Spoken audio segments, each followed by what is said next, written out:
Welcome to USL Today, the final version for the 2015 USL season, and you couldn't ask for a better finish.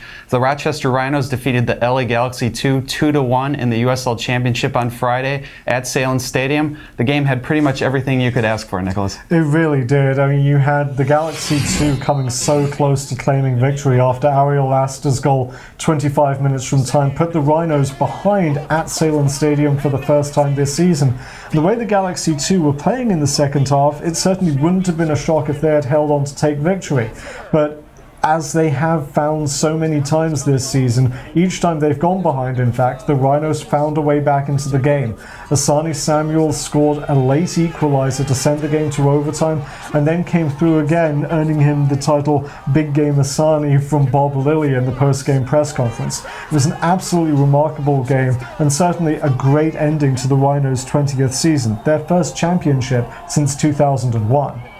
Now, Rochester, the fantastic season all around in the Eastern Conference. They were top the whole season. The defense was fantastic. And in your piece that you posted over the weekend, they have a legitimate gripe to say that they could be the best USL team. I think if you look at the history of the USL over the last 5 years, you've had one other side that claimed both the regular season championship and the league championship in 2011 with Orlando City.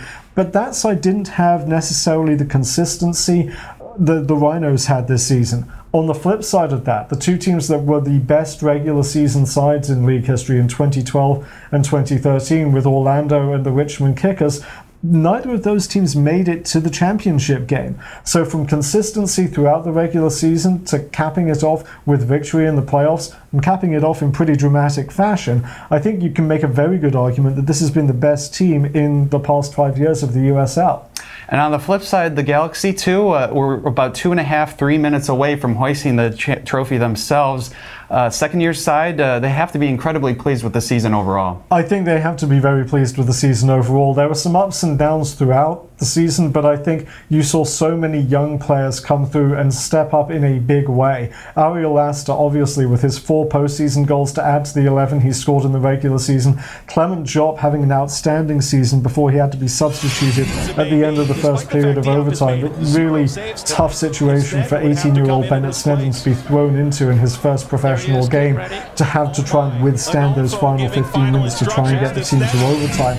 Look at some of the other guys on that squad. They have come through and stepped up and really progressed. And that's got to leave Curtin Olfo feeling very optimistic for the future, and also probably Galaxy fans optimistic about what's in the pipeline as far as the MLS side is concerned. It's a tremendous effort by them. I mean, they gave their all. It just came up short in the way that they hadn't quite against OKC and Sacramento earlier this postseason. Now, as we put a bow on this season, one standout thing about the playoffs is you had 3 first-year sides that made the postseason, and it'll be interesting to see next season when we have more expansion clubs coming in, seeing how quickly of an impact they will have. Well, it'll be interesting to see the teams that have been announced already. You look at the people and the funding that seems to be behind FC Cincinnati, and they have goals to emulate Louisville City FC, their rivals just up the road. You look at a team like RGV, and that seems to be a very solid franchise. They've got a great facility that's being built right now, and they have the technical know-how of the Houston Dynamo behind them. So that's going to be a fascinating story to follow this offseason. And then you've got, announced last Thursday, the return of Orlando City to the league with Orlando City Brevard. Anthony Pulis in charge, Rob Valentino as his assistant, a ton of USL experience there. And certainly they're not just looking to develop players for MLS. They want to get back to being what Orlando City was in the USL in the past. It's going to make for a great offseason and a fascinating 2016 season.